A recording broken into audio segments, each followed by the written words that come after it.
덜 알려진 장편 소설이라고 저는 생각을 하는데 우리는 너랑 보고 싶지 않다. 그리고 무엇보다 중요한 건 얘가 완전 존잘이 내 건데? 하고 그냥 샀어요. 그냥 개 똥망픽이었다고? 뭐야, 나도 나를 못 믿겠는 거야. 안녕하세요. 반갑습니다. 오늘은 10월에 독서 결산을 한번 해보려고 왔습니다. 열심히 왔습니다. 거의 달려왔고, 진짜 제가 사실 이번 달에는 재밌는 책도 많지만 재미없는 책도 많이 같이 발굴한 것 같아서 이번 계기를 통해 여러분들께 조금 더 유익한 책 추천을 할 수 있게 되었다. 그리고 나의 책 선택에 대한 어떤 기준점을 잡을 수 있는 달이었다 라고 생각이 듭니다. 딱 8권 읽었거든요. 그거를 좀 한번 소개를 드려보도록 하겠습니다. 그리고 맥주를 마시면서 한번 해보려고요. 맛있어요. 아무튼 하다가 트름 안 나오도록 노력할게요. 일단 첫 번째 책은 색채가 없는 가자키 스쿠루와 그가 순례를 떠난 해 라는 장편 소설입니다. 작가님은 무라카미 하루키 작가님이시고요. 그리고 사실 엄청 유명한 책은 아니잖아요. 뭐 노르웨이의 숲이나 해변의 카프카나 뭐 이런 다양한 다른 것들에 비해서 덜 알려진 장편 소설이라고 저는 생각을 하는데, 그런 명성과 좀 무색하게 정말 재밌게 읽은 책입니다.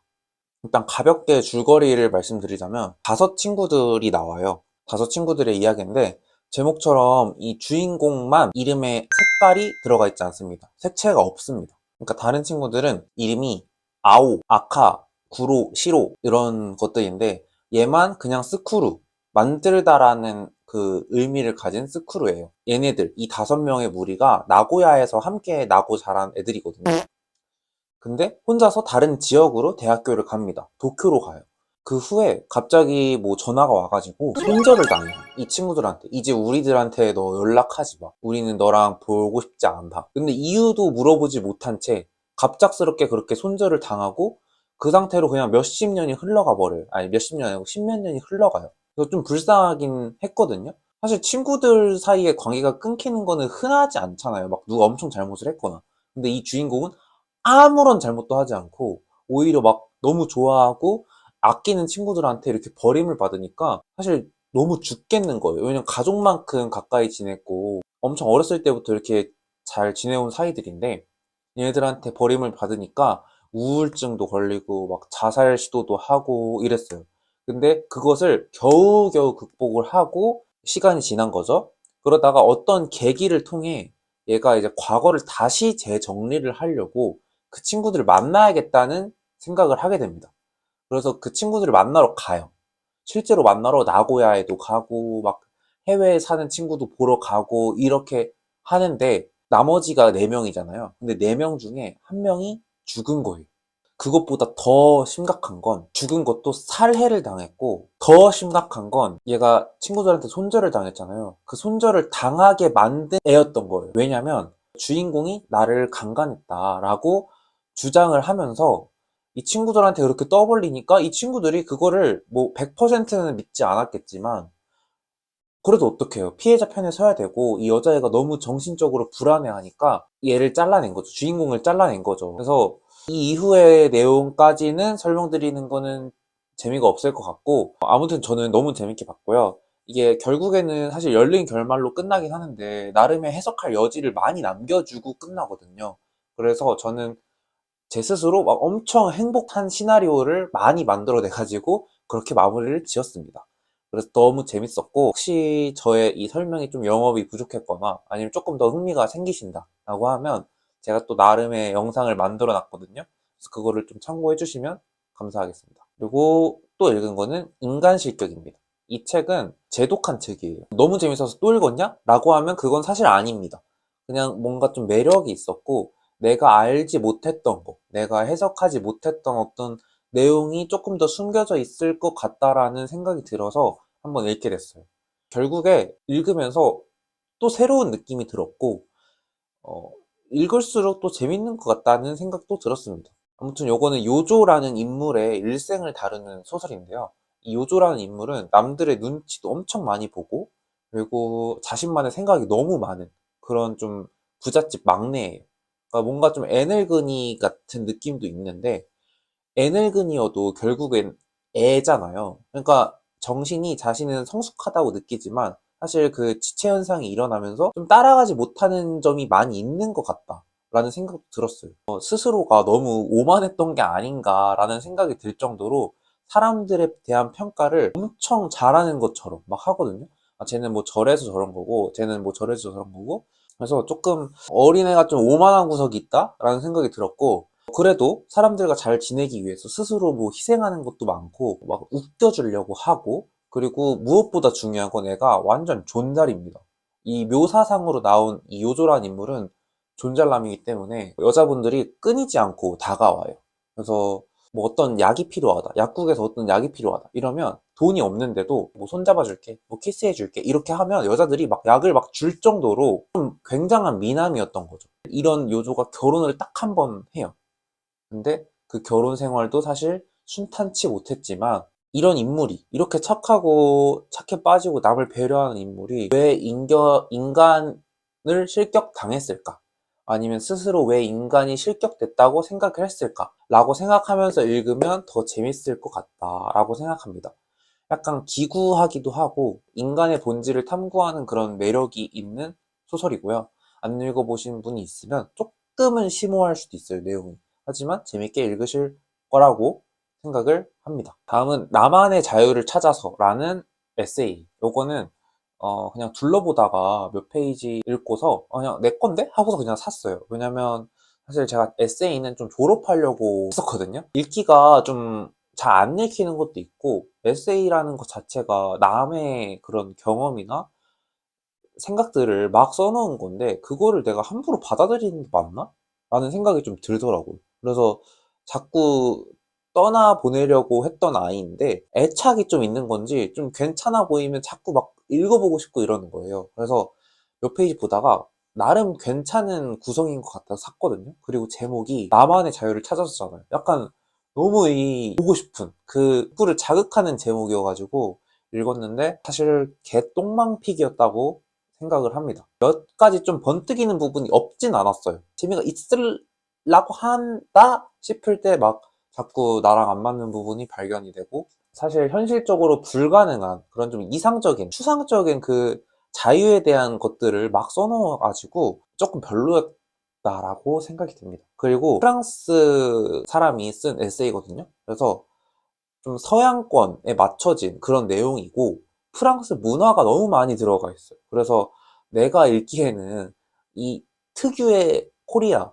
한국 사회를 살아가는 K 직장인인 내가 이거를 읽어도 될까? 라는 생각이 들어서 읽으면서 좀 홀랑홀랑 그냥 넘어가 버렸어요. 그래서 조금은 추천이 아니다 라고 하고 싶습니다. 그리고 그 다음은 그리고 아무도 없었다라는 추리소설을 읽었어요. 이거는 사람이 왜 이렇게 하나둘 사라질까? 이런 생각을 하면서 읽었는데 어떻게 시작이 되냐면 10명의 사람들이 낯선 섬으로 초대를 받고 옵니다. 초대장이 온 거예요. 그래서 모였는데 초대장 자체도 조금 수상쩍게 있긴 했어요. 10명이 아무튼 결국 모입니다. 근데 도착해서 저녁 식사를 다 같이 하는데 음성이 흘러나옵니다.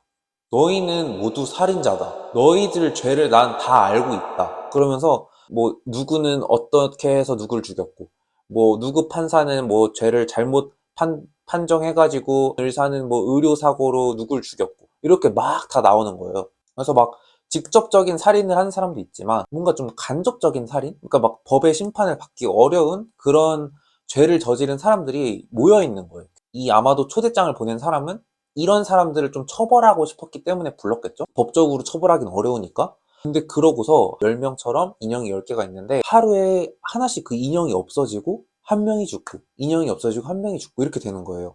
그래서 그 인디언 노래라는 게 있었어요. 그 노래에 맞춰서 한 명씩 그 똑같은 이유로 죽는 거예요. 각자 뭐 이유도 다르고 방법도 다르고 그러다 보니까 이 섬에는 진짜 우리 10명밖에 없는데 뭐 10명이었다 9명이었다 8명이었다 이렇게 줄겠죠. 하지만 진짜 우리밖에 없는데 도대체 누가 범인이냐, 외부 사람은 절대 아니다 이러면서 서로 의심을 하기 시작하는 거예요. 그러면서 파벌도 생기고 뭐 누가 그런 것 같다, 살인자인 것 같다 이러면서 막 서로 이제 의심을 하는 거죠. 근데 나 빼고 다 수상한 거죠. 근데 범인이 진짜 아무도 없어. 도대체 누구야? 저도 읽으면서 이거 얘인 것 같다 생각을 했어요. 근데 얘가 갑자기 죽은 거예요. 그러니까 결국엔 살인자가 아니었던 거잖아요.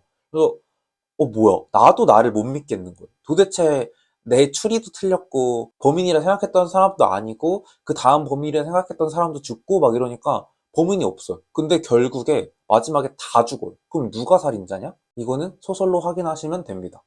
그래서 마지막에 정말 이 타이틀 제목처럼 아무도 없어요. 그리고 아무도 없었다, 진짜. 근데 범인이 있습니다. 되게 신기하죠? 과연 누구일지 한번 맞춰보시면 좋을 것 같고요. 추리소설을 제가 근래에 들어서 조금씩 읽기 시작했거든요. 근데 아무래도 그 재미가 있네요. 이게 남들한테 설명할 때 너무 재밌는데요? 왜냐면 결국에 추리소설의 묘미는 단계 걸쳐서 결과적으로 누가 팍 보여주는 거잖아요. 코난처럼. 결과가 되게 중요한 소설인 것 같아서 결과를 아는 저로서는 남들한테 설명할 때 되게 신나는 부분이 없지 않아 많네요. 다음은 브람스를 좋아하세요? 좋아하세요입니다. 근데 저는 처음에 브람스를 좋아하세요가 물음표로 써야 되는 거 아닌가? 라고 생각이 들었거든요. 근데 이 작가님이 무조건적으로 이 점점점 3개 찍은 줄임표로 꼭 내달라고 했다고 하더라고요.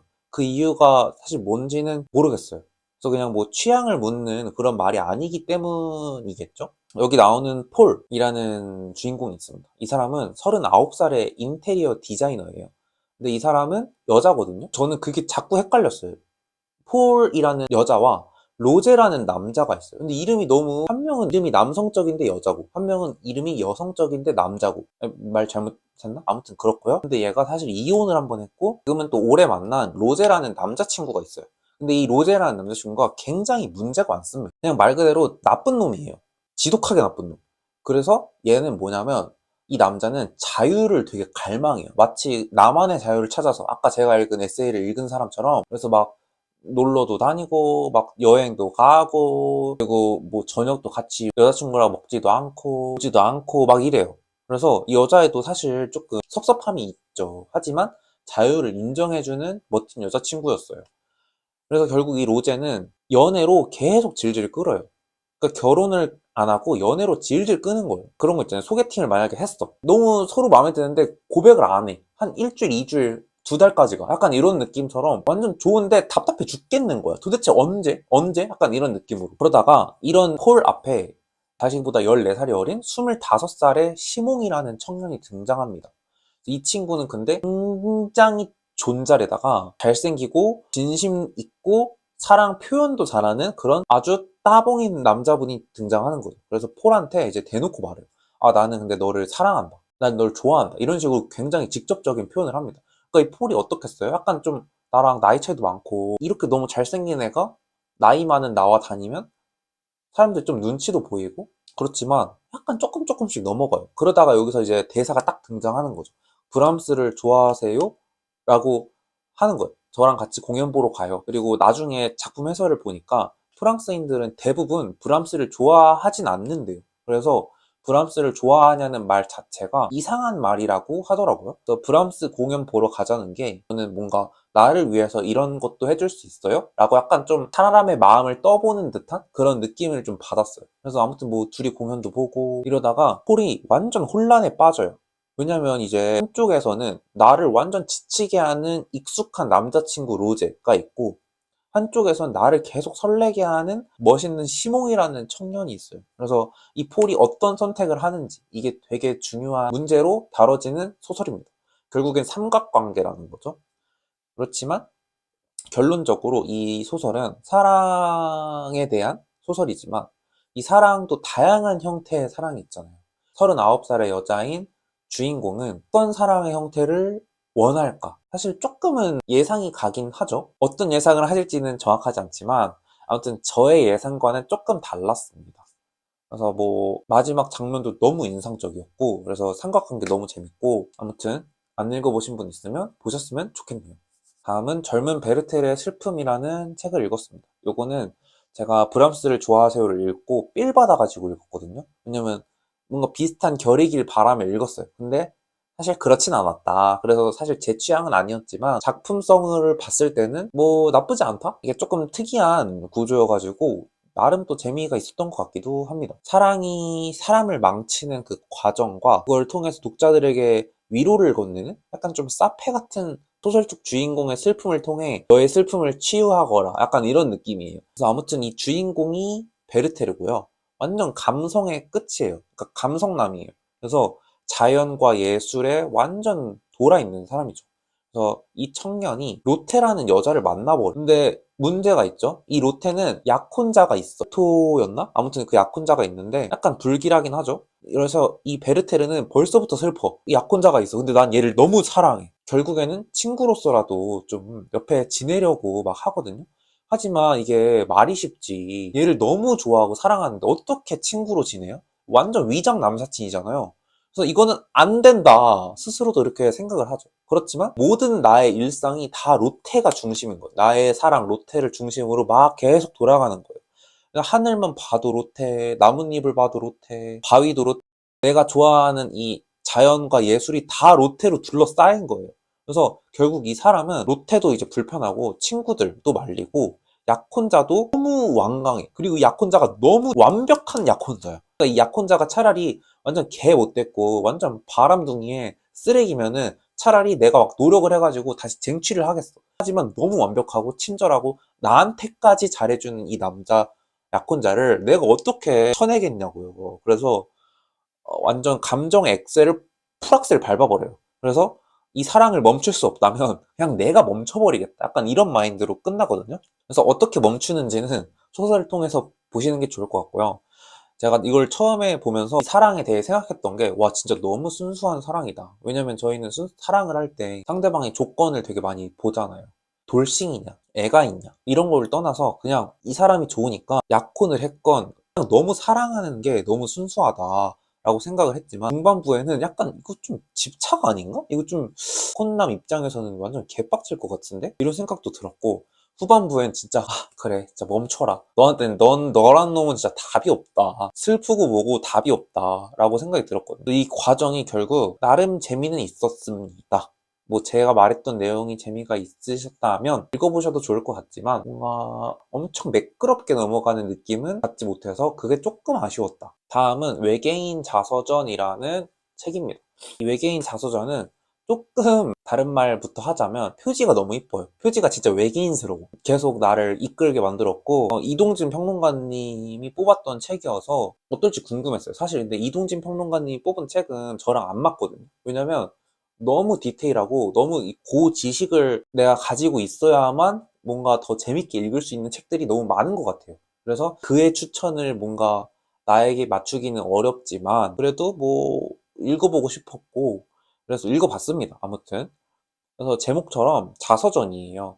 어떻게 시작을 하냐면 보이저 1호가 우주를 향해서 이렇게 쏩니다. 보이저 1호가 쐈던 1977년에 태어난 이 아디나는 자신이 외계인이라고 생각을 하는 거죠. 근데 이 아디나는 엄마와 함께 살아가는데 집이 막 형편이 막 엄청 좋진 않았어요. 그래서 엄마가 어떤 습관이 생겨요. 왜냐면 집이 좋지 않으니까 막 버려진 물건을 주워오는 습관이 생기셨거든요.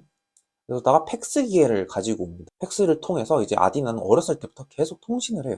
왜냐면 자신은 외계인이니까 그 자신의 고향인 별에게 자꾸 팩스를 보냅니다. 팩스를 보낸 이유는 뭐냐면 이 아디나에게는 임무가 있어요. 그 임무가 뭐냐면 자신의 별이 이제 곧 없어지니까 지구라는 곳이 어떤지 그리고 인간들은 어떻게 사는지를 이 상관들한테 보고해야 하는 임무가 있는 거예요. 그래서 뭐 인간들은 어떻습니다. 인간들은 뭐 요렇게 합니다. 라고 보내면 상관에서 답이 와요. 뭐 잘했다. 그래.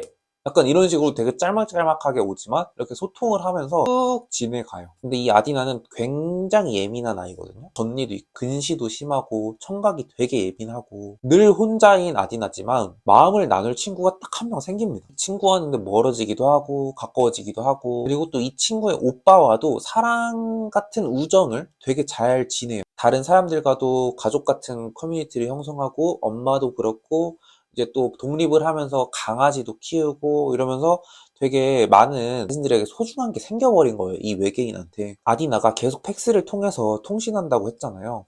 통신할 때 보통은 인간들은 그들은 이렇게 썼단 말이에요. 근데 이렇게 자신에게 소중한 것들도 많이 생기고 지켜야 할 것들도 생기고 어떤 슬픔을 계속 겪다 보니까 팩스를 쓸 때 나도 모르게 우리라고 써버린 거예요. 우리들은 그러니까 자신도 인간이 됐다고 본의 아니게 생각을 해버린 거죠. 우리들은 이렇게 쓰면서 막 해요. 그러다 보니까 답장이 이제 안 오는 거예요. 안 와도 근데 얘는 계속 하긴 해요.